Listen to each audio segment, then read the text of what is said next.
Assalamualaikum warahmatullahi wabarakatuh. Perkenalkan, nama saya Yola Andari dari kelas 12 MIPA 1. Di sini saya akan membawakan materi yang berkaitan dengan kultur jaringan. Pengertian. Menurut istilahnya, kultur jaringan terdiri dari dua kata, yaitu kultur yang berarti budaya dan jaringan yang berarti sekelompok sel yang memiliki fungsi dan bentuk yang sama. Dengan demikian, kultur jaringan merupakan upaya untuk menumbuhkan sekelompok sel yang memiliki bentuk dan fungsi tanaman yang sama untuk menjadi tanaman yang baru secara lengkap. Prinsip kultur jaringan. Ilmu yang mendasari kultur jaringan adalah botani, penyakit tanaman, fisiologi tanaman, biologi sel tanaman, dan genetika tanaman. Pada prinsipnya, kultur jaringan tidak luput dari prinsip sains, sehingga berkelanjutan satu sama lain. Implementasi teknik kultur jaringan berdasarkan teori sel yang dikemukakan oleh Scheiden dan Schwann adalah bahwa sel memiliki kemampuan totipotensial. Teori potensi genetik total ini adalah dasar dari kultur jaringan. Totipotensi sel adalah potensi genetik sel apapun, seperti zigot yang dapat berkembang biak dan berdiferensiasi menjadi tanaman lengkap dan sempurna di lingkungan yang sesuai. Totipotensi adalah kemampuan setiap sel tumbuhan untuk menjadi individu yang sempurna. Pada tahun 1969, Frederick Campion Stewart menguji teorinya menggunakan objek wortel empulur. Dengan menghapus sel inti wortel, pelayan dapat tumbuh menjadi wortel individu. Pada tahun 1954, kultur jaringan dipopulerkan oleh Muir, Hildebrand, dan Ricker. Fungsi kultur jaringan yaitu dapat memperbanyak tumbuhan secara vegetatif untuk melakukan fisiologi tanaman dan hubungannya dengan penyakit tanaman, untuk pemuliaan tanaman dengan gen baru yang telah ditingkatkan dengan mencampur spesies, untuk mempelajari biokimia tanaman yaitu memperoleh metabolit sekunder dan bisa menghasilkan tanaman baru dengan cepat. Tahapan kultur jaringan ada 6. Yang pertama, pembuatan media, 2. Inisiasi, 3. Sterilisasi, 4. Multiplikasi, 5. Pengakaran, dan yang terakhir, aklimatisasi. Tahap pertama, pembuatan media. Media merupakan faktor penentu dalam berbanyak dengan kultur jaringan. Media yang digunakan biasanya terdiri dari garam mineral, vitamin, dan hormon.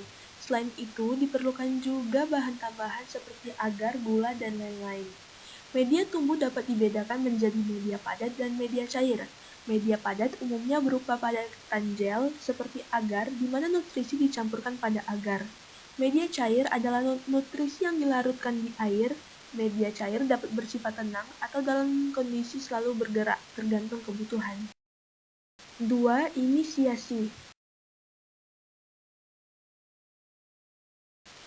Inisiasi adalah pengambilan eksplan dari bagian tanaman yang akan dikulturkan.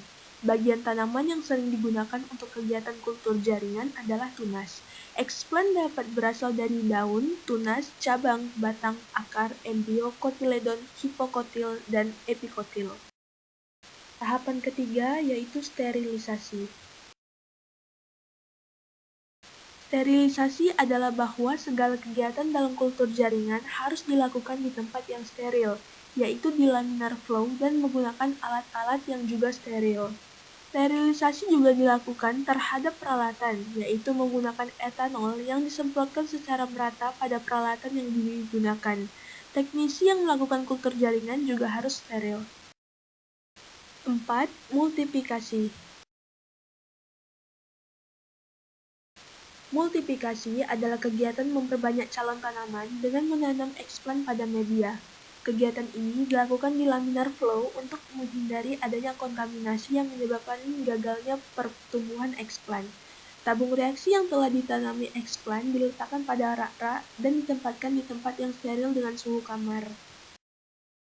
5. Pengakaran. Pengakaran adalah fase di mana eksplan akan menunjukkan adanya pertumbuhan akar yang menandai bahwa proses kultur jaringan yang dilakukan mulai berjalan dengan baik. Pengamatan dilakukan setiap hari untuk melihat pertumbuhan dan perkembangan akar serta untuk melihat adanya kontaminasi oleh bakteri ataupun jamur.